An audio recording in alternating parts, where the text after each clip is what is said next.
أفحسبتم أنما خلقناكم عبثا وأنكم إلينا لا ترجعون۔ معزز سامعین گرامی قدر، سب سے پہلے میں برادر عزیز کاشف بھائی کا، یاسر بھائی کا، اور اگر میں نام لینا شروع کروں تو اللہ کے فضل و کرم سے ساری مسجد میرے رشتہ داروں سے بھری ہوئی ہے۔ خالد بھائی بیٹھے ہیں، عامر بھائی بیٹھے ہیں، ساجد بھائی بیٹھے ہیں، شیخ حافظ صاحب بیٹھے ہیں۔ میں آپ سب کا تہہ دل سے شکریہ ادا کرتا ہوں کہ آپ ہماری کال کے اوپر اتنے مختصر سے وقت میں سب یہاں پر تشریف لے آئے۔ علامہ ثانیہ ظہیر شہید کا اس علاقے کے ساتھ جو رشتہ ہے، جو تعلق ہے، آپ سب جانتے ہیں۔ انہی گلیوں میں، انہی کوچوں میں کھیل کر وہ جوان ہوئے، وہ عظیم انسان، وہ ہزار دماغوں کا ایک انسان جانے کہاں ہو گیا ہے۔ قدم کی عظمت اجڑ گئی ہے، زبان کا دورے بیاں گیا ہے، اور کلیوں کو وہ سینے کا لہو دے کے چلا ہے۔ صدیوں اسے گلشن کی فضا یاد کرے گی، اور جو رکے تو کوہ گراں تھے ہم، جو چلے تو جا سے گزر گئے۔ رہے یار ہم نے قدم قدم تمہیں یادگار بنا دیا۔ کیسا یادگار بنایا کہ آپ کا بھائی، آپ کا بیٹا، آپ کا دوست ان گلیوں سے گزرتا ہوا آج مدینہ کی گلیوں کو کراس کرتا ہوا جنت البقیع کے اندر جا سویا۔ کس وجہ سے بقیع میں یہ جگہ ملی، کس وجہ سے یہ چھوڑ دیں بعد میں ہو جائے گا، کس وجہ سے یہ اعلان ملا، کس وجہ سے یہ مقام ملا۔ میں صدق کے دل سے یہ بات سمجھتا ہوں کہ ان کی زندگی کے بہت سے گوشے ہیں، لیکن 10,000 صحابہ سے زائد قبروں کے درمیان دفن ہونا، یہ عظیم الشان سعادت اگر انہیں ملی ہے تو اس وجہ سے ملی ہے کہ انہوں نے اپنی عائشہ کے دوپٹے کے تحفظ کی جنگ لڑی ہے، انہوں نے سیدنا عثمان کی حیا کی جنگ لڑی، انہوں نے سیدنا فاروق کی جنگ لڑی، انہوں نے سیدنا ابو بکر کی جنگ لڑی۔ میرے بھائیوں، آج پھر یاسین قادری نامی ایک ملعون شخص نے سیدنا عثمان کی توہین کی ہے، اور گلی گلی، شہر جہر، نگر نگر، کوچا کوچا، کریا کریا اہل سنت کے دل اس کی گستاخی سے زخمی ہیں۔ میرا اور آپ کا کردار کیا ہونا چاہیے؟ ہمارا اور آپ کا کردار تو یہ ہونا چاہیے تھا کہ جب حیدرآباد کے اندر ایک ملعون نے حضرت عمر کے پتلے کو جلایا تھا تو ہمیں نیند نہ آتی، ہم سوتے نہ۔ وہ عمر کہ جس کی ضرب نے مسجد اقصیٰ کو آباد کر دیا، اس کے پتلے کو جلایا گیا، اور میں اور آپ سکون کی نیند سوتے ہیں۔ آج اس بدبخت یاسین قادری نے توہین کا ارتکاب کیا، میرے اور آپ کے ضمیر کے اوپر اور کان کے اوپر جوں نہیں رینگتی۔ اگر ہم ایسے ہی رہیں گے اور ہم یہ خواہش کریں گے ہمیں شہادت کی موت مل جائے، جب تک ہم عظمت صحابہ کے جھنڈوں کو اٹھائیں گے نہیں، حرمت رسول کی جنگ نہیں لڑیں گے۔ ہم کہتے ہیں ہم نے مسجدوں کا تحفظ کرنا ہے، مسجد اقصیٰ کا تحفظ بھی ہمارے ایمان کا حصہ ہے، لیکن کعبۃ اللہ کی بیٹیوں کا تحفظ کس نے کرنا ہے؟ آج پاکستان کے اندر، اس کے طول و عرض کے اندر مسجد مرثیہ ہیں کہ نمازی نہ رہے، وہ صاحب اوصاف حجازی نہ رہے۔ اس کا مطلب صرف یہ نہیں کہ مسجدیں ویران ہیں، اس کا مطلب یہ بھی ہے کہ جو مسجدیں اللہ کے لیے بنائی گئی ان کے اندر نمازوں کو پڑھنے نہیں دیا جا رہا، ان کے اندر نمازوں کو ادا نہیں کرنے دیا جا رہا۔ صرف ضلع سیالکوٹ کے اندر یہ جوید گرایا صاحب، نصیر بھائی، عدیل بھائی، یہ جمعیت اہل حدیث سٹی اور ضلع گجرانوالہ کے ذمہ داران سے آپ پوچھ لیجئے، یہ ساجد بھائی بیٹھے ہوئے مرکزی جمعیت کے ایک امیر ہیں، ان سے انہوں نے رابطہ کیا، ایک مسجد کو ادھر سیالکوٹ ضلع کے اندر بند ہوئے ہوئے 2 سال سے زائد عرصہ ہو چکا ہے، کھل نہیں رہی۔ کس نے کھلوانی ہے؟ مسجدیں بند ہیں، علماء کے اوپر پرچے کٹ رہے ہیں، علماء جیلوں کے اندر جا رہے ہیں، آپ پھر بھی غفلت کی نیند سوئے گئے؟ کسی کے پاس چلے جائیے، مسجد کھلوانی ہے جناب، یار مسجد کھلوا کے کیا کرنا ہے؟ وہاں پہ اذان نہیں ہو رہی، یار اذان کے بغیر پڑھا دو۔ وہاں پہ جمعہ نہیں ہو رہا، جمعہ پڑھانا کون سا ضروری ہے؟ اللہ کے بندو اگر تم نہیں جاگو گے تو تمہارا نام تک بھی ان داستانوں میں نہیں ہوگا. ہم مسجد اقصی تو بڑی دور ہے, آپ اپنے ضلع سیالکوٹ کی 6 مسجدوں کو کھلوا نہیں سکے. آپ چاہتے ہیں مسجد اقصی کو فتح کر دیا جائے؟ اپنے ضمیروں کے اندر بھی جھال کیے. آپ اگر بکھرے ہوئے ذرات ہے تو مل جائیے کہ صحرا نظر آئے, بکھرے ہوئے قطرات ہے تو مل جائیے کہ دریا نظر آئے. اور یزدانی صاحب نے میرے جذبات کو ہرا کر دیا. میں کچھ اور گفتگو کرنا چاہتا تھا, لیکن ان کا جو اینگل تھا, ان کی جو بات تھی, اسی بات کو میں آگے بڑھاتا ہوں. افحسبتم انما خلقناکم عبثا, کیا تم نے گمان کیا تمہیں بلا سبب پیدا کیا؟ یعنی اللہ نے تمہیں اور مجھے تخلیق کر دیا اور اس تخلیق کا کوئی مقصد ہی نہیں ہے. وما خلقت الجن والانس الا ليعبدون. آپ کیا سمجھتے ہیں کہ میرے سے آپ سے کل قیامت کے دن سوال نہیں ہونا؟ رسول اللہ صلی اللہ علیہ وسلم اپنے 2 صحابیوں کو لے کے بھوک سے جا رہے ہیں. ابو ایوب انصاری نے بکری ذبح کی, سادہ سے پکائے ہوئے 2 سالن, ایک کباب ڈھونڈ کے لے آئے گوشت کو, اور ایک سالن شوربے والا بنا کے سامنے رکھ دیا. کتنے دنوں کی بھوک ہے؟ کئی دنوں کی بھوک کے بعد 2 سادگی سے پکے ہوئے کھانوں کو اپنے سامنے پایا تو آنکھوں سے آنسو آ گئے. اور کیا کہا؟ ثم لتسألن یومئذ عن النعیم. اے ابو بکر, اے عمر, یہ وہ نعمتیں ہیں کہ جن کے بارے میں کل سوال ہوگا. میں نے اور آپ نے سمجھ لیا کہ پوری زمین و آسمان کی تخلیق بلا سبب ہے, اس کا کوئی مقصد ہی نہیں ہے. اگر زمین و آسمان کی تخلیق اور میرے اور آپ کی پیدائش کا کوئی مقصد نہ ہو, اللہ کے بندے جو بات کر رہا ہوں, خدا کرے کہ یہ بات آپ کے دل میں اتر جائے. مجھے اور آپ کو اللہ رب العزت نے جانوروں کی طرح زندگی گزارنے کے لیے پیدا نہیں کیا. میرے سیالکوٹی بھائی ہیں کاروباری, ہم بھی کاروباری ہیں. ایک ہی سوچ ہے میری آپ کی, میں بھی شیخ ہوں, آپ کی بھی برادری ہے, کاروباری ہے. صبح اٹھنا ہے, دکان کھولنی ہے, شٹر کھولنا ہے, صبح اٹھنا ہے, دکان پہ جانا ہے. آپ کو پتا نا یہ محاورہ ہے کہ شیخوں کا بچہ پیدائشی احمدی ہوتا ہے, اس کو پڑھانے کی ضرورت نہیں ہوتی. کی کرنا ہے؟ بابا ہٹی پہ چھوڑا, دکان پہ چھوڑا, صبح شٹر کھولنا ہے, رات تک کاروبار کرنا ہے, گھر آ کے سو جانا. کیا زندگی کا مقصد یہی ہے کہ صبح گھر سے نکلو, پیسہ کماؤ, اپنے بیوی بچوں کا پیٹ پالو اور اس کے بعد سو جاؤ؟ اللہ کے بندو, یہ زندگی تو جانور بھی گزار لیتے ہیں. بچوں کو پالنا, بچوں کی تربیت کرنا صرف یہ زندگی کا مقصد نہیں ہے. اپنی زندگی میں کوئی نظریہ رکھیے, اپنی زندگی میں کوئی مشن رکھیے, اپنی زندگی میں کوئی نقطہ نظر رکھیے کہ میں اس دنیا میں آیا ہوں تو میری زندگی کا کوئی مقصد ہے, میں نے اپنی زندگی کو کسی مقصد کے تحت گزارنا ہے. آپ مجھے بتائیے, اگر میری اور آپ کی زندگی بلا سبب ہے, کوئی وجہ ہی نہیں ہے, بس ایسے ہی ہے, بس زندگی گزارنی ہے. اور اللہ رب العزت نے سورۃ کہف میں تو کتنی عجیب بات کی, هل ننبئکم بالاخسرین اعمالا الذین ضل سعیهم فی الحیاۃ الدنیا وهم یحسبون انهم یحسنون صنعا.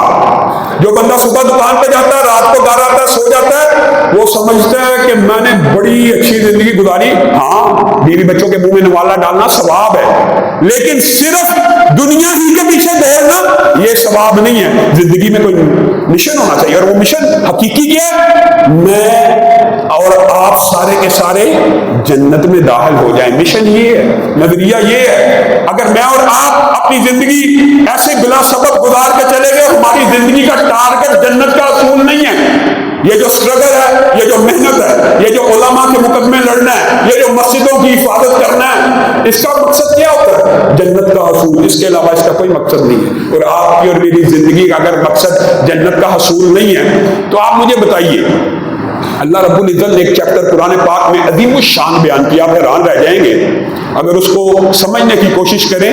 ما یلفظ من قول الا لدیہ رقیب عتید. انسان کے حلق سے کوئی آواز, بامانی بے معنی کی بات نہیں ہو رہی, حلق سے, ما یلفظ, جو حلق سے نکلتی ہے آواز, اس کو ریکارڈ کرنے والے فرشتے ریکارڈ کر لیتے ہیں. اور آپ سمجھتے ہیں ہمیں بے سبب پیدا کیا؟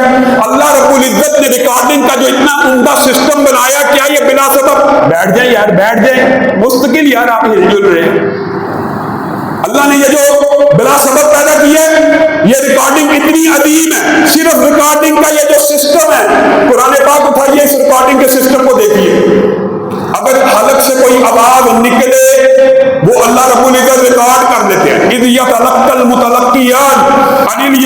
عَنِ الشِّمَالِ، کوئی عمل کرو اس کو بھی لکھ لیتے، یہ بھی ریکارڈنگ ہے۔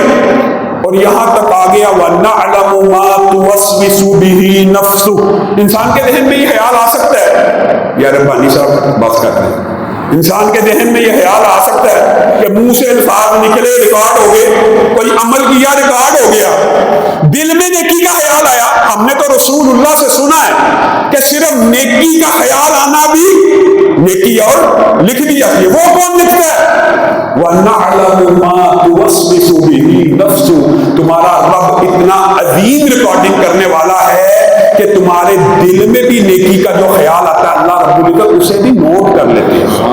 یہ اتنی عظیم ریکارڈنگ ہے کہ بندہ قیامت کے دن اٹھے گا تو کہے گا مَا لِهَذَا الْكِتَابِ مَا لِهَذَا الْكِتَابِ، اے اللہ یہ کیسی ریکارڈنگ ہے، اس نے نہ کوئی چھوٹا چھوڑا نہ کوئی بڑا چھوڑا۔ پھر اللہ اس ریکارڈنگ کے بدلے میں ریکارڈنگ چلا چلا کے مجھے اور آپ کو دکھلائے گا، اقرا کتابک کفی بنفسک اليوم علیک حسیبا۔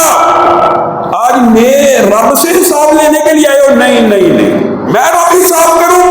اقرا کتابک کفی بنفسک اليوم علیک حسیبا، اپنی ریکارڈنگ خود پڑھ لو، اپنی ریکارڈنگ خود دیکھ لو اور اپنا حساب کتاب بھی خود ہی کر لو۔ انسان کا ایک ایک لمحہ، اتنے بج کے اتنے منٹ تک سبحان اللہ کہا، اتنے بج کے اتنے منٹ پر اللہ اکبر کہا، اللہ تعالیٰ بھولنے والا نہیں ہے۔ یہ ریکارڈنگ جب انسان اپنے دنوں کی دیکھے گا، اللہ کی قسم ہر بندہ پہچان لے گا کہ میں نے گناہ زیادہ کیے ہیں کہ نیکیاں زیادہ کی ہیں۔ پوری ریکارڈنگ چل رہی ہے، انسان کو پتہ لگے گا یہ میری ریکارڈنگ، انسان بچ سکے گا؟ اللہ نہ کرے، اللہ نہ کرے مجھ میں سے اور آپ میں سے اگر خدا نہ آتا، اے اللہ اس پوری مجلس کو جنت الفردوس میں داخل کرنا، اور اگر کوئی یوم کتابت تقدیر میں جہنمی اللہ لکھا ہے اس کو بھی آزاد فرما۔ لیکن اگر خدا نہ خواستہ کوئی چلا گیا، آپ نے اس دنیا کو بے سبب بنایا، آپ نے مشن کے ذریعے، آپ نے جمعیت اہل حدیث کے لیے، آپ نے علماء کے دفاع کے لیے، آپ نے مسجدوں کے دفاع کے لیے نہ مال دینا ہے، نہ جان دینا ہے، نہ وقت دینی ہے، آپ سمجھتے ہیں آپ سے کچھ پوچھا ہی نہیں جانا؟ آپ سے پوچھا جانا اگر خدا نہ خواستہ آپ میں سے کوئی شخص یا میں کہنے والا یا سننے والوں میں سے کوئی اگر ادھر چلا گیا، اللہ کی قسم بڑے خطرے کا باب ہے، بہت خطرے کا باب ہے۔ حضرت جہنم کو پتہ کیا کہیں گے؟ ادعوا ربکم یخفف عنا یوما من العذاب، ادعوا ربکم یخفف عنا یوما من العذاب۔ جہنم میں جا کے انسان جلد جلی نئی جلد جائے، کلما نضجت جلودہم بدلناہم جلودا غیرہا لیذوقوا، تاکہ نئے سرے سے عذاب چکھے۔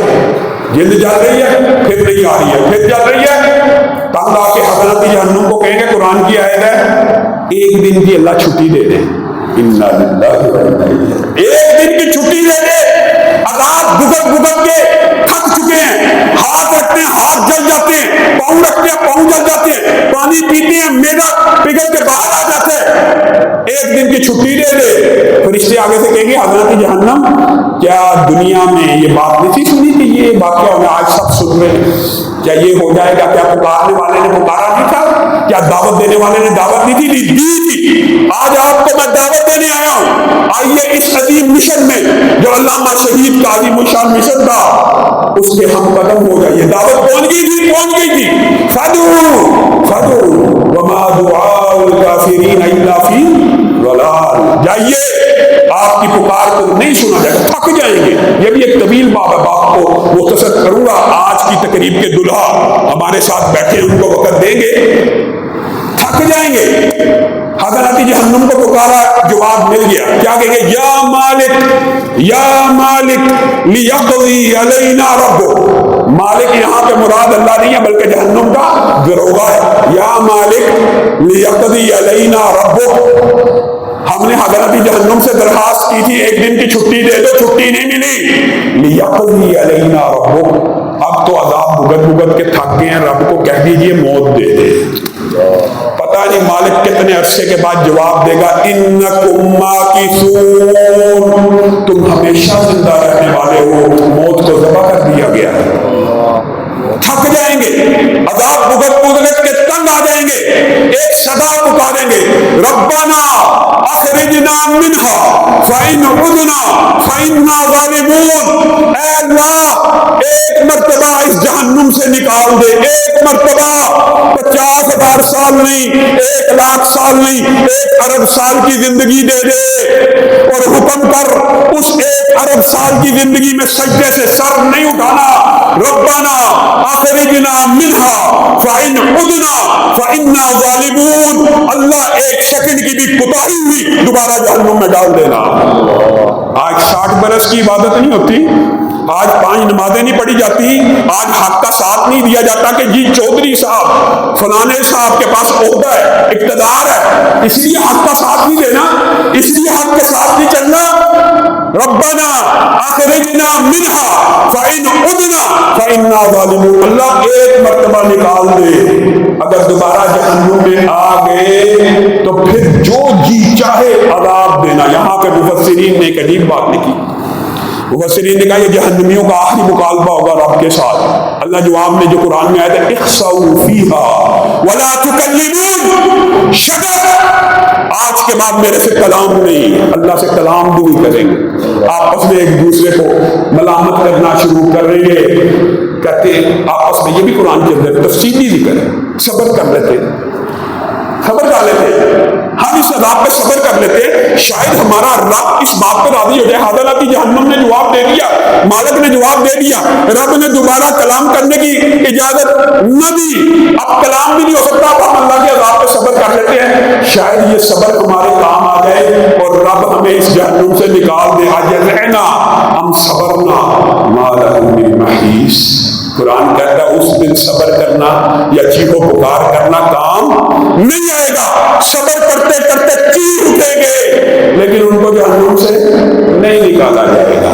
شیطان کے پاس جائیں گے، کہیں گے تو بڑا بے غیرت ہے، تو نے ہمیں گمراہ کیا، تو نے کہا تھا حق کا ساتھ نہ دینا، سچ کے قافلے کا، حریت فکر کا، آزادی اظہار کا، دفاع مساجد کا، دفاع علماء کا ساتھ نہ دینا، چند ٹکوں کی، چند چھوٹے چھوٹے مفادات کی خاطر ساتھ نہ دینا حق کا۔ آج مسجد اقصی کی آواز نہ اٹھانا، اسرائیل کے ساتھ تعلقات کو خراب نہ کرنا، بیڑا غرق ہو جائے گا۔ آج یہ ہو جائے، چھوٹے چھوٹے مفادات ہیں، شیطان کو کہیں گے تو نے ہمیں یہ بہکایا تھا، فلا تلومونی ولوموا انفسکم۔ شیطان آگ کے منبر میں بیٹھ کے کہے گا مجھے ملامت کرتے ہو، مجھے ملامت کرتے ہو، بدبختو تمہیں پتا نہیں تھا، تمہارے رب کا وعدہ سچا تھا اور میں شیطان جھوٹا تھا۔ اب بتائیے آپ کو اور مجھے ایک نظریاتی زندگی گزارنے کی ضرورت ہے۔ ہم صبح اٹھے، بیوی بچوں کا پیٹ پالنا سنت ہے، لیکن پوری زندگی بیوی بچوں ہی کا پیٹ پالنا، امت کے لیے کچھ نہیں کرنا، امت کے لیے کچھ نہیں کرنا، اپنے مسلک کے لیے، اہل حدیث کے لیے، اہل سنت کے لیے کوئی قربانی نہیں دینی۔ مسجد اقصی کے امام آپ کے پاس تشریف لے کے آئے ہیں، آپ کے لیے سب سے پہلی بات جمعیت اہل حدیث کے لیے اور میرے لیے اور میرے رفقا کے لیے یہ بہت بڑے اعزاز کی بات ہے۔ ان کے والد محترم سب سے زیادہ عرصے تک بیت المقدس کے امام رہے، سب سے زیادہ۔ آج یہ فلسطین کے رکن پارلیمنٹ ہے اور امام مسجد اقصی ہے۔ ان کے ساتھ ان کے والد کی میرے والد کے ساتھ ایک نسبت تھی، اللہ تعالیٰ نے وہی سلسلہ اولادوں میں بھی جاری کر دیا۔ اس کا سبب یہ قاضی عبد القدیر خاموش، میرے باپ کا سپاہی، میرے باپ کا جرنیل، اہل حدیثوں کا مظلوم کردار، کہ جو علامہ شہید کے بعد ان کے قتل کی پوری تحریک چلاتا رہا۔ افسوس بے شمار سہن ہائے گفتنی، خوف فساد خلق سے نہ گفتہ رہ گئی۔ اللہ کی قسم منہ کے اوپر اس لیے نہیں کہنا چاہتا کہ قاضی صاحب بوڑھے ہو چکے ہیں، بیمار ہیں، ان کو تکلیف نہ ہو، لیکن یہ ایسا مظلوم ہے، اس کے اوپر علامہ احسان اللہ ظہیر کے قتل کا مقدمہ درج کروا دیا گیا۔ جو علامہ شہید کے قتل کی تحریک چلاتا تھا، تحریک کیوں چلائی جا رہی ہے؟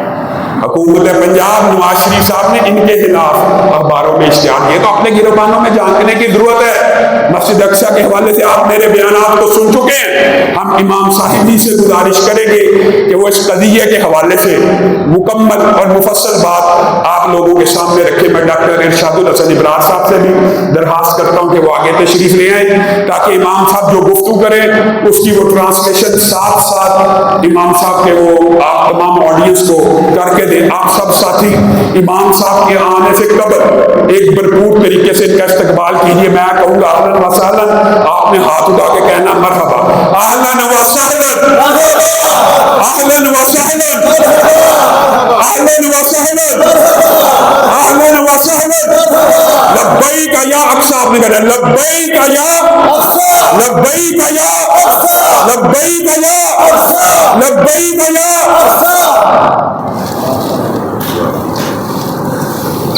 پہلے آپ نے